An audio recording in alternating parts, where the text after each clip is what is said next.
ওম সাইরাম। আশা করছি সবাই খুব ভালো আছেন আর আমার নতুন একটা ভিডিওতে আপনাদের সকলকে স্বাগত জানাই।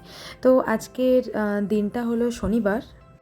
আর আজকে আমার বাড়িতে আমার এক ভাগ্নি এসেছে, মানে ও কলকাতাতেই থাকে আর বিগত অনেক দিন ধরেই আসবো আসবো করছে। তো আসা আর হচ্ছিল না।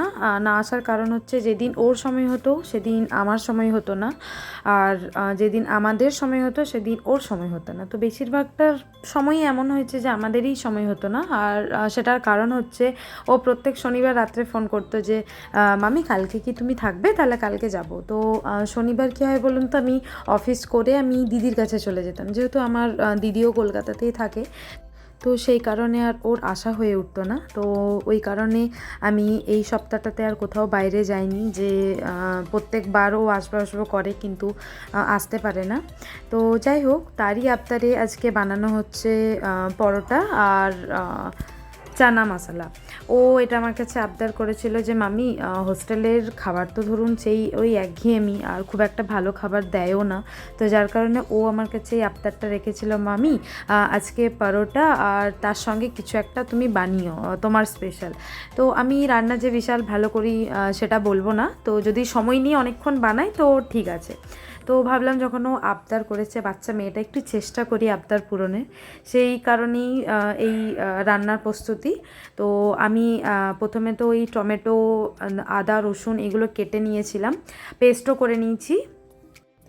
এবার কড়াই বসিয়ে কড়াইয়ের মধ্যে কিছুটা সর্ষের তেল দিয়ে তার মধ্যে আমি 1 চিমটে নুন ফেলে দিয়েছিলাম। নুন ফেলার কারণটা হচ্ছে যাতে ওই যখন আমি পেঁয়াজ বা অন্য কিছু দেবো তখন যেন ছিটেটা আমার গায়ে না এসে পৌঁছায়।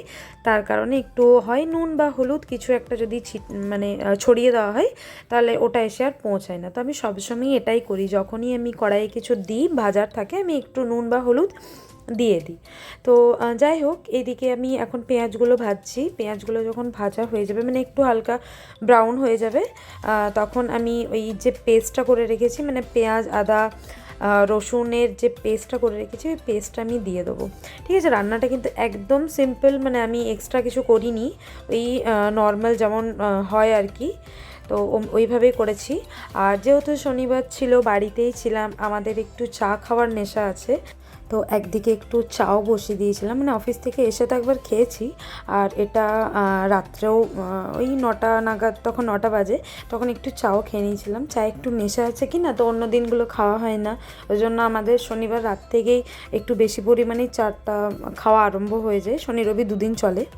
তো এদিকে আমি টমেটো পেস্ট যেটা করেছিলাম ওই পেস্টটা দিয়ে দিলাম। আর দেখুন এখন মানে ওই ভাজাটা প্রায় হয়ে গেছে, একটু তেল ছেড়ে দিয়েছে। তো যখন তেল ছেড়ে দেবে ওই ভাজাটা হয়ে যাবে, মানে পেঁয়াজ, আদা, রসুন যে পেস্টটা দিলাম আর প্রথমে যে পেঁয়াজ কুচিটা আমি দিয়েছিলাম ওই ভাজাটা যখন হয়ে যাবে তখন সমস্ত মশলাগুলো দিয়ে দেবো, যেমন নুন, হলুদ, ধনে গুঁড়ো, জিরে গুঁড়ো, আর হচ্ছে ওই চানা মশলা আর কাশ্মীরি লাল মির্চ। তো এগুলো সব দিয়ে দেওয়ার পর একটু কষিয়ে নেবো। আচ্ছা, আমার আপনাদের কাছে একটা ছোট্ট অনুরোধ আছে, যে আপনারা কোথা থেকে ব্লগটা দেখছেন, ব্লগটা কেমন লাগছে, এটা যদি আমাকে কমেন্ট বক্সে জানান তাহলে আমার বুঝতে সুবিধা হবে যে আমি যে ব্লগগুলো মানে ছাড়ছি, সত্যি কথা বলতে এটা তো আপনাদের জন্যই ছাড়া, যে আপনারা মানে আপনাদের ব্লগগুলো দেখতে কেমন লাগছে, যদি এইগুলো আমাকে কমেন্ট বক্সে একটু জানান তাহলে আমার খুব ভালো লাগবে, যে না আমি যে ব্লগগুলো ছাড়ছি এটা আপনাদের দেখে ভালো লাগছে, বা আমার বুঝতে সুবিধা হবে। যে যদি কোনো আমার ভুল থাকে সেটাও আমাকে কমেন্টে জানাবেন, যে আমার এই জায়গায় ভুল হচ্ছে, তাহলে আমি নেক্সট টাইম থেকে সেই ভুলটা শোধরাতে পারবো, বুঝতে পারবো যে না আমার ভুল হচ্ছে।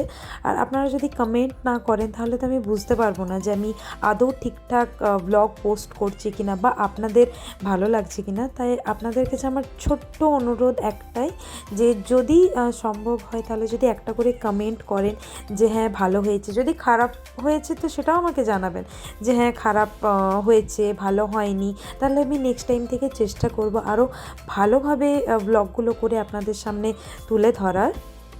এদিকে আপনাদের সঙ্গে গল্প করতে করতে আমার এই চানাটাও প্রায় রেডি হয়ে এসছে, মানে আমার তো সেদ্ধ আগে থেকে করাই ছিল, মশলাগুলো সব কষিয়ে আর আমি এই চানাটা ওই কষা মশলার মধ্যে দিয়ে দিলাম, দিয়ে একটু জল দিয়ে দিলাম, একটু জল দিয়ে ফুটিয়ে নিলাম। ব্যাস তাহলেই আমাদের হয়ে গেল রেডি চানা মশলা, একদম ঘরোয়া পদ্ধতিতে, একদম মানে এক্সট্রা আমি কিচ্ছু দিইনি। আর হ্যাঁ, নামানোর আগে একটু গরম মশলা আর একটু ঘি দিয়ে দেবেন, তাহলে একটু খেতে ভালো লাগবে। আমার তো দেখে বেশ টেস্টি মনে হচ্ছে, গন্ধটাও বেশ ভালো বেরিয়েছে। আর আমি নিজে রান্না করেছি, নিজের রান্নাটা তো নিজে খারাপ বলা যায় না, তাই না? তো এবার আসল ফিডব্যাক দেবে হচ্ছে আমার ভাগ্নি, ওই খেয়ে বলবে যে ওর ভালো লেগেছে কি না। এবার চানাটাকে একটু সুন্দর করে একটু পেঁয়াজ টেঁয়াজ দিয়ে একটু গুছিয়ে বাছিয়ে দিই। আর একটা জিনিস হলে ভালো হতো, সেটা হচ্ছে গিয়ে ধনে পাতাটা আমার কাছে সেই মুহূর্তে ছিল না, যার কারণে আমি দিতে পারিনি। এইবার আমার চানা মশলা একদম সম্পূর্ণভাবে রেডি, একদম সাজিয়ে গুছিয়ে দিয়েছি চানা মশলাকেও পেঁয়াজ টেঁয়াজ দিয়ে, লঙ্কা দিয়ে। যেহেতু ও একদম ঝাল খায় না, যার কারণে আমি রান্নাতে একটাও লঙ্কা দিইনি, এমনি সাজানোর জন্য উপর থেকে একটা লঙ্কা দিয়েছিলাম। আর এদিকে বানাবো হচ্ছে পরোটা, আমি আটাটা আগেই মেখে রেখেছিলাম, তো এখন একটু ঝটপট করে পরোটা বানিয়ে নেব। আর পরোটাটা বানানো হয়ে গেলে ওকে খেতেও দিয়ে দেবো, কারণ একটু রাত হয়ে গেছে। তো দেখা যাক ওর কেমন লাগে, মানে আমি এই পরীক্ষায় পাস করব কি না সেটা ওর হাতেই রয়েছে। তো যাই হোক, এই ছিল আজকের ব্লগ। সন্ধ্যাটা খুব ভালোভাবে ভাগ্নির সঙ্গে পেরোলো, গল্পতে হাসিতে খুব ভালোভাবে পেরোলো। তো আজকের মতো তাহলে ব্লগটা এখানেই শেষ করছি। আবারও দেখা হবে খুব শীঘ্রই নতুন একটা কোনো ভিডিওতে। ততদিনে সুস্থ থাকবেন, ভালো থাকবেন। আর আমার এই ভিডিওটা কেমন লাগলো আপনাদের, সেটা আমাকে কমেন্ট বক্সে কিন্তু জানাতে একদম ভুলবেন না। আজকের মতো আসি তাহলে।